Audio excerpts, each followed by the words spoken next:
Hi everyone, Dr. Levy here, and today I want to go over MRI of the elbow. We're going to look at two cases, one of which is a normal MRI of the elbow, and the second of which is demonstrating a tear of the biceps tendon at its insertion on the forearm. So just some brief anatomy. The biceps has two heads, two muscles. It is a muscle located on the front of the upper arm here. It originates on the, there are two points of origination, both of which are on the scapula, one of which is on the glenoid, another of which is on the coracoid process. Passed down, as I mentioned, anterior to the upper arm or humerus, and insert on the forearm at the bicipital tuberosity on the proximal radius. Biceps is used for flexion and also for supination. So if we're moving our hand and forearm so that our palm is facing up, I like to use my biceps when someone asks me where the beach is, and I just make this motion and point to the beach.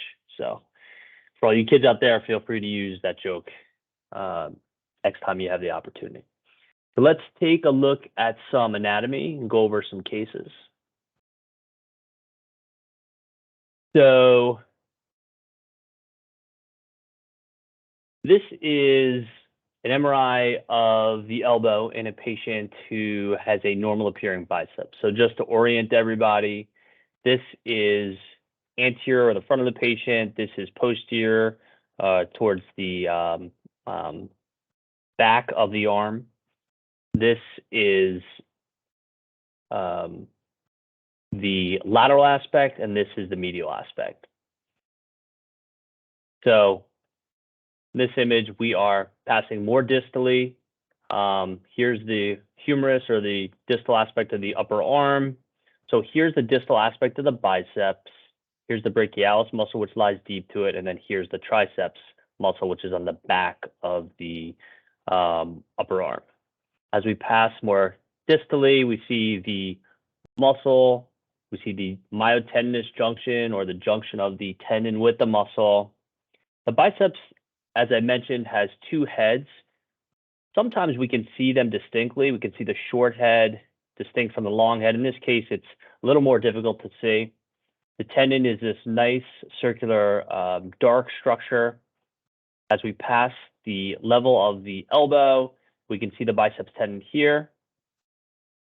And we see its insertion on the radial tuberosity right here. So here's the proximal aspect of the radius. Here's the proximal aspect of the ulna. If you're looking at it coronally, so this would be towards the patient's head. This would be towards the distal aspect of the hand. Here's the humerus. Here's the radius. Here's the ulna. And you can see the biceps coming in nicely here. So here's the biceps tendon.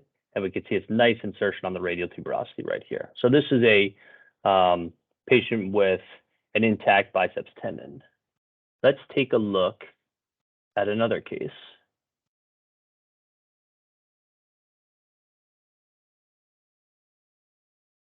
So here's a patient who has a full thickness tear of the distal biceps. So again, this is our axial image. This is the front of the arm. This is the posterior aspect of the back of the arm where the triceps is. This is the lateral aspect. This is the medial aspect. As we pass more distally, so actually let me start more proximally. So here's the biceps muscle. Here's a portion of that tendon. Now we're heading more distally as we go towards the elbow, towards the arm. We see this fluid, this bright white signal, which is fluid and a little bit of hemorrhage from the site of a tear. And we see this tendon, which now no longer looks as distinct. It's kind of gray. It's a lot thicker and more irregular than we would expect to see. Here's that tendon again, continuing to look irregular.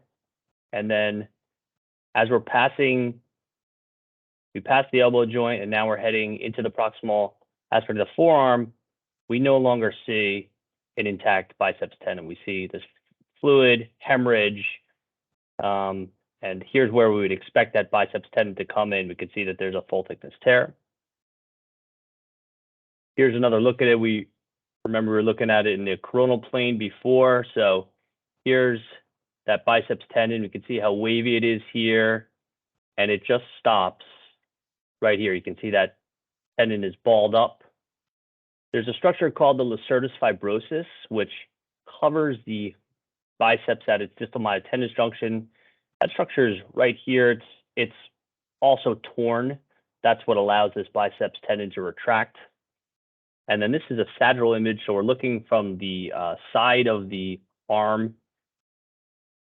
Here we are at the level of the biceps, and you can see that tendon here, which is balled up, torn, no intact tendon, which is coming into the radial tuberosity as we would expect. So this is an injury which we commonly see in weightlifters, much more common in weightlifters who are in their 30s, 40s, 50s.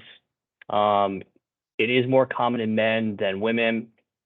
It's a common injury when the elbow is flexed and there's forced extension. So for example, if you were doing a biceps curl and you were descending, you were flexed and you were extending at the elbow, that's when you would often have a pop or a full thickness tear of the biceps. Hope you found this informative, and I'll talk to you soon. Thank you.